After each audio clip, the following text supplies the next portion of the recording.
Okay तो पहली unit का पहला पार्ट हम लोग कंप्लीट कर लिए जो कि प्रॉपर्टीज ऑफ फ्लूइड है। दूसरे पार्ट पे चलेंगे जो कि मेजरमेंट्स ऑफ प्रेशर है।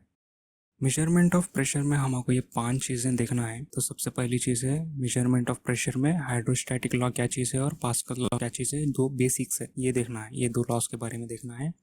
उसके बाद प्रेशर हेड क्या चीज़ है या फिर प्रेशर और हाइट का क्या रिलेशन है, ये देखना है। उसके बाद 4 टाइप्स के जो प्रेशर्स आते हैं अपने पास, उन लोगों के बारे में देखना है। Atmospheric pressure, gauge pressure, vacuum pressure और एब्सोल्यूट प्रेशर। उसके बाद मैनोमीटर्स के बारे में देखना है, जहाँ पे अपन सिंपल मैनोमीटर और डिफरेंशियल मैनोमीटर के बारे में देखेंगे। सिंपल मैनोमीटर में 3 टाइप्स और डिफरेंशियल मैनोमीटर्स में 4 टाइप्स, और एक मैकेनिकल गेज के बारे में भी देखेंगे। इसके बाद प्रेशर ऑन प्लेन सर्फेसेस, यानी कोई एक रेक्टेंगल, सर्किल या फिर ट्रायंगल किसी भी शेप की एक प्लेट है, उसको अपन पानी में वर्टिकली डिप करें या फिर हॉरिजॉन्टली डिप करें तो इसके ऊपर प्रेशर कैसा अप्लाई होता, जहाँ पे अपने को टोटल प्रेशर और centre of pressure find out करना है। तो पहले मेजरमेंट्स ऑफ प्रेशर में हाइड्रोस्टैटिक लॉ और पास्कल्स लॉ देखेंगे। तो पहले हाइड्रोस्टैटिक लॉ क्या चीज़ है। जैसे जैसे जैसे अपन डेप्थ इंक्रीज करते गए वैसा वैसा प्रेशर भी इंक्रीज होता जाएगा। तो ये है अपना हाइड्रोस्टैटिक लॉ।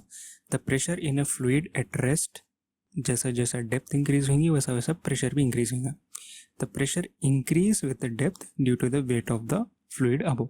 एक पर्टिकुलर डेप्थ पे इसके ऊपर जितना भी फ्लूइड है उसका वेट क्या होगा, वो पॉइंट पे अप्लाई होगा। फॉर एग्जांपल एक पर्सन है यहाँ पे जिसके ऊपर ये फ्लूइड है। इस फ्लूइड का एक यूनिट का वेट कितना है और ये कितने डेप्थ पे है, यानी ऐसे कितने फ्लूइड्स है। तो इनको जब अपन मल्टीप्लाई करेंगे तो इस पॉइंट पे उसका क्या प्रेशर है मालूम हो जाता। तो pressure at head is equals to weight of unit volume, यानी एक यूनिट वॉल्यूम का वेट कितना है इनटू हाइट। टॉप से बॉटम उसकी हाइट कितनी है, तो जब टॉप से बॉटम उसकी हाइट लेते हैं तो कितने यूनिट्स है मालूम हो जाता। तो सिंगल यूनिट का वेट ऐसे कितने यूनिट्स है या फिर उसकी हाइट, ये ले ले तो अपने को प्रेशर क्या है मालूम है। तो pressure is equals to omega into H, जहाँ पे omega is nothing but specific weight या फिर एक यूनिट का कितना वेट है।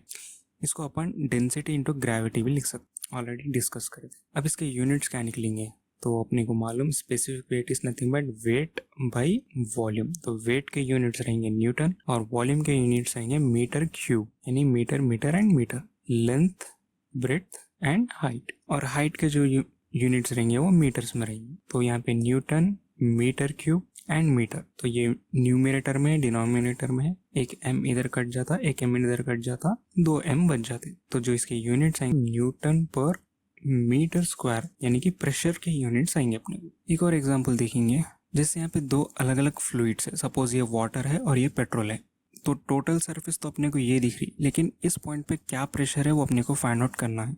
वाटर का यूनिट वेट कितना है और उसकी डेप्थ कितना है या फिर उसके कितने यूनिट्स है, ये मालूम कर लेना। और पेट्रोल का यूनिट वेट कितना है और उसकी डेप्थ कितनी है, ये मालूम करना। या फिर यूनिट कितने यूनिट वेट्स, कितने यूनिट्स है, इनका वेट मालूम कर लेना। तो वाटर का यूनिट वेट और उसकी डेप्थ प्लस पेट्रोल का यूनिट वेट और उसकी डेप्थ, इन दोनों को जब ऐड करें तो इस पॉइंट पे क्या प्रेशर है वो मालूम हो जाता। या फिर वाटर की डेंसिटी ले लेना और उसकी क्या हाइट है वो ले लेना, और पेट्रोल की डेंसिटी ले लेना और उसकी क्या हाइट है वो ले लेना, इन दोनों को ऐड कर लेना। तो अपने को उस पॉइंट पे क्या प्रेशर है मालूम हो जाता। तो ये है अपना हाइड्रोस्टैटिक लॉ। जैसे जैसे डेप्थ इंक्रीज होगी वैसा वैसा प्रेशर भी इंक्रीज होगा, और जैसे जैसे स्पेसिफिक वेट इंक्रीज होगा वैसा वैसा प्रेशर भी इंक्रीज होगा। तो ये हाइड्रोस्टैटिक लॉ है।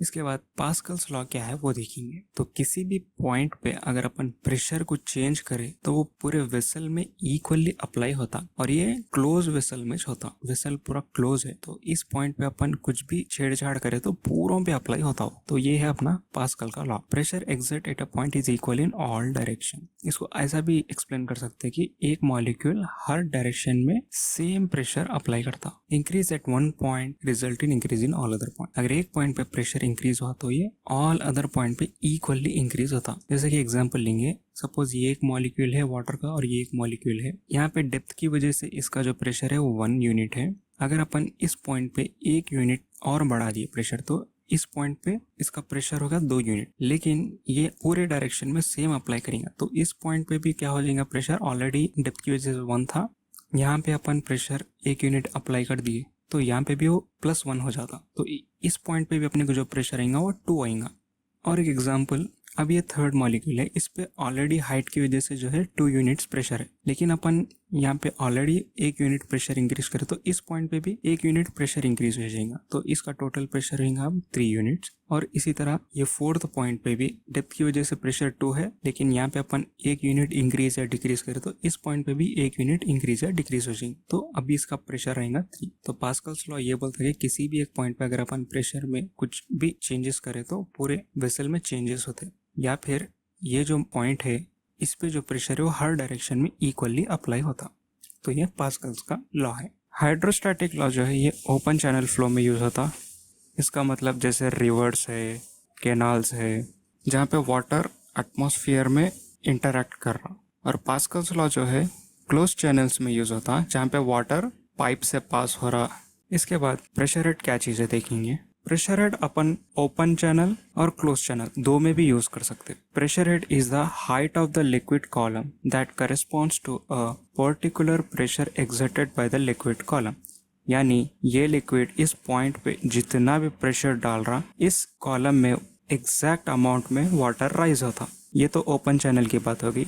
अब क्लोज चैनल में सपोज इनिशियली वाटर का लेवल यहाँ तक था, तो इस लिम में भी वाटर का लेवल यहाँ रहेगा, क्योंकि यहाँ पे जितना प्रेशर पड़ेगा यहाँ पे उतना ही राइज होगा। सपोज अपन यहाँ पे कुछ भी प्लेट रख देके इस पे प्रेशर डाल रहे, तो अब क्या होता है, यहाँ पे वाटर का लेवल राइज होता। तो ये जितना भी हाइट राइज होगा वो डायरेक्टली प्रोपोर्शनल रहता प्रेशर के। इसी हाइट को अपन प्रेशर हेड बोलते। तो ये ओपन चैनल का प्रेशर हेड है और ये क्लोज चैनल का प्रेशर हेड है। तो प्रेशर हेड फाइंड आउट करने के वास्ते या फिर ये जितने भी हाइट आ रही प्रेशर की वजह से वो कैसा फाइंड आउट करना, अपने को ऑलरेडी मालूम pressure is equals to density into gravity into height. तो इसमें अपने को हाइट मालूम करना है, तो उसके वास्ते ये डेंसिटी और ग्रेविटी कैंसिल करना है। तो इधर भी डेंसिटी और ग्रेविटी से डिवाइड कर रहे हैं और इधर भी डेंसिटी और ग्रेविटी से डिवाइड कर रहे हैं। तो इक्वल्स के इधर सेम अमाउंट ऐड कर रहे, इक्वल्स के उधर भी सेम अमाउंट ऐड कर रहे, तो इससे कुछ भी फर्क नहीं पड़ता। तो यहाँ पे डेंसिटी और ग्रेविटी कैंसिल हो गए, तो अपने को हेड क्या है वो मिल जाता। तो हेड जो रहेगा वो इक्वल्स रहेगा pressure by density into gravity के। तो ये है प्रेशर हेड। इसका और एक एग्जाम्पल देखेंगे। सपोज यहाँ पे वाटर है, इस पॉइंट पे प्रेशर लगा रहा और इस कॉलम में कोई दूसरा लिक्विड है, सपोज ऑयल है या फिर मर्क्यूरी है, कुछ भी। तो यहाँ पे जितनी भी हाइट रहेंगी वो डायरेक्टली प्रोपोर्शनल रहेंगी यहाँ पे जितना भी प्रेशर एक्सर्ट हो रहा।